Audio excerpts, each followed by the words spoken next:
Va ora in onda La chiusura delle borse, realizzato in collaborazione con Il Sussidiario. Radio Libertà, in collaborazione con Il Sussidiario TV, presenta La chiusura delle borse di oggi. Lunedì 3 agosto andiamo a vedere come hanno performato le principali borse europee che hanno archiviato la prima seduta della settimana in territorio prevalentemente positivo, sostenute sicuramente dal miglioramento del sentiment sui mercati internazionali e dai dati macroeconomici che confermano una grande ripresa del comparto manifatturiero.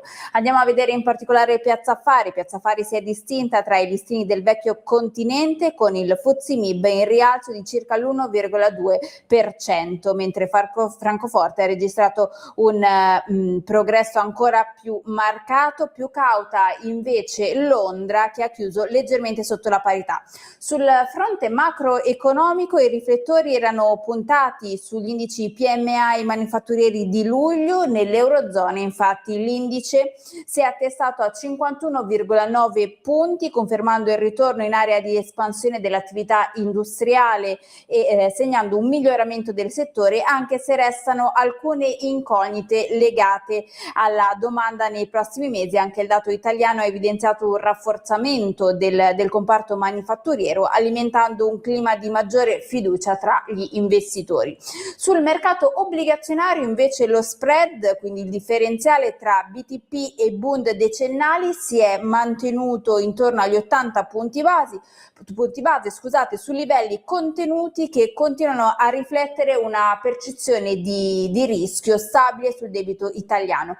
Tra le materie prime invece il petrolio ha proseguito la fase di debolezza, con il Brent sceso sotto gli $83 al barile in un contesto di minore tensione geopolitica e aspettative di un'offerta più abbondante. L'oro invece è rimasto sostanzialmente stabile, confermando il suo ruolo di bene rifugio in una fase di mercato comunque improntata sull'ottimismo. Sul mercato valutario infine l'euro ha oscillato poco nei confronti del dollaro, mantenendosi in prossimità di quota 1,15.